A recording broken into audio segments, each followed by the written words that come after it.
ഇന്നത്തെ Microsoft office MS word ക്ലാസ്സിലേക്ക് എല്ലാവർക്കും സ്വാഗതം.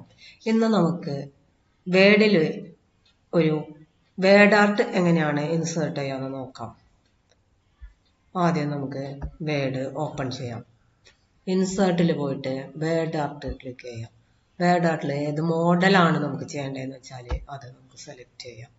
നമ്മുടെ ടെക്സ്റ്റ് യുവർ ടെക്സ്റ്റ് ഹിയർന്ന് ഡിസ്പ്ലേ ചെയ്ത് കാണാം. അവിടെ നമുക്ക് വേണ്ട ടെക്സ്റ്റ് എന്താണോ അത് ടൈപ്പ് ചെയ്ത് കൊടുക്കാം. ഓക്കെ കൊടുക്കാം. നമ്മൾ കൊടുത്ത ഫോർമാറ്റിൽ നമുക്ക് ടെക്സ്റ്റ് ഡിസ്പ്ലേ ചെയ്ത് കാണാം. നമുക്ക് ഷേപ്പിന്റെ ടൂൾ ബാർ അതുപോലെ തന്നെ പിക്ചറിന്റെ ടൂൾ ബാർ ഒക്കെ നമ്മൾ നോക്കിയതാണ്. ആ സെയിം ടൂൾ ബാർ തന്നെയാണ് വേഡ് ആർട്ടിന്റെ ടൂൾസ് ആയിട്ട് വരുന്നത്. നമുക്ക് നോക്കാം. വേഡ് ആർട്ട് സ്റ്റൈൽസ്, പല സ്റ്റൈൽസ് നമുക്ക് അപ്ലൈ ചെയ്ത് കൊടുക്കാം. അതുപോലെ തന്നെ കളർ ഫില്ല് ചെയ്യണമെങ്കിൽ നമുക്ക് കളർ ഫില്ല് ചെയ്ത് കൊടുക്കാം. ലൈൻ കളർ സെറ്റ് ചെയ്യണമെങ്കിൽ ലൈൻ കളർ സെറ്റ് ചെയ്ത് കൊടുക്കാം. ഷേപ്സ് ചേഞ്ച് ചെയ്യണമെങ്കിൽ ഷേപ്സ് നമുക്ക് ചേഞ്ച് ചെയ്ത് കൊടുക്കാം. എഫക്ട്സ് കൊടുക്കാം, ഷാഡോ എഫക്ട്സ് കൊടുക്കാം. 3D എഫക്ട്സ് സെറ്റ് ചെയ്ത് കൊടുക്കണമെങ്കിൽ 3D എഫക്ട്സ് നമുക്ക് സെറ്റ് ചെയ്ത് കൊടുക്കാം. പൊസിഷൻ നമുക്ക് കൊടുക്കാം. ടെക്സ്റ്റ് റാപ്പിംഗ് ഏത് പൊസിഷൻ ആണെങ്കിലും ആ പൊസിഷൻ നമുക്ക് സെറ്റ് ചെയ്ത് കൊടുക്കാം. അതുപോലെ തന്നെ bring to front, send to backing കൊടുക്കാം.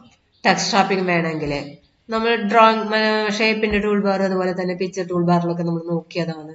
Inline with text, square, tight, behind text, in front of text, top and bottom, through, edit wrap points ഒക്കെ നമുക്ക് സെറ്റ് ചെയ്യാവുന്നതാണ്.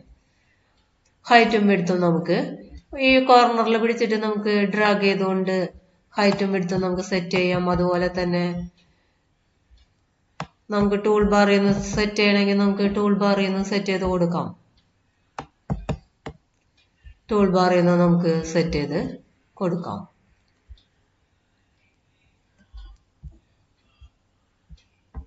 ഷേപ്പ് നമുക്ക് എഡിറ്റ് ടെക്സ്റ്റ് വേണമെങ്കിൽ എഡിറ്റ് ടെക്സ്റ്റ് എടുക്കാം.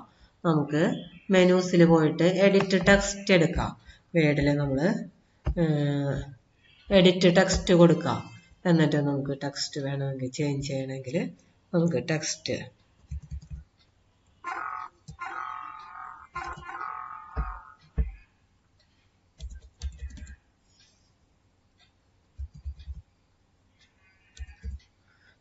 നമുക്ക് പുതിയ ടെക്സ്റ്റ് എന്താണെന്ന് വെച്ചിട്ടുണ്ടെങ്കിൽ നമുക്കത് ടൈപ്പ് ചെയ്ത് കൊടുക്കാം. ഓക്കെ കൊടുക്കാം. ഫോണ്ട് സൈസ് ഒക്കെ വേണമെങ്കിൽ നമുക്ക് ഇവിടെ നിന്ന് കൂട്ടുകയും കുറച്ചൊക്കെ ഇട്ട് കൊടുക്കാം. ഫോണ്ട് വേണമെങ്കിൽ ചേഞ്ച് ചെയ്യണമെങ്കിൽ ഫോണ്ട് വേണമെങ്കിൽ നമുക്ക് ചേഞ്ച് ചെയ്ത് കൊടുക്കാം. ഓക്കെ കൊടുത്തു കഴിഞ്ഞാൽ നമ്മൾ ചെയ്ത വേഡ് ആർട്ട് അവിടെ ഡിസ്പ്ലേ ചെയ്യും. ഇത്രയാണ് നമുക്ക് വേഡ് ആർട്ടിൽ നോക്കാനുള്ളത്. നമുക്ക് ഇന്നത്തെ വേഡ് ആർട്ട് ക്ലാസ് ഇവിടെ അവസാനിപ്പിക്കാം. അടുത്ത ദിവസം അടുത്ത ക്ലാസ് ആയിട്ട് നമുക്ക് വീണ്ടും കാണാം.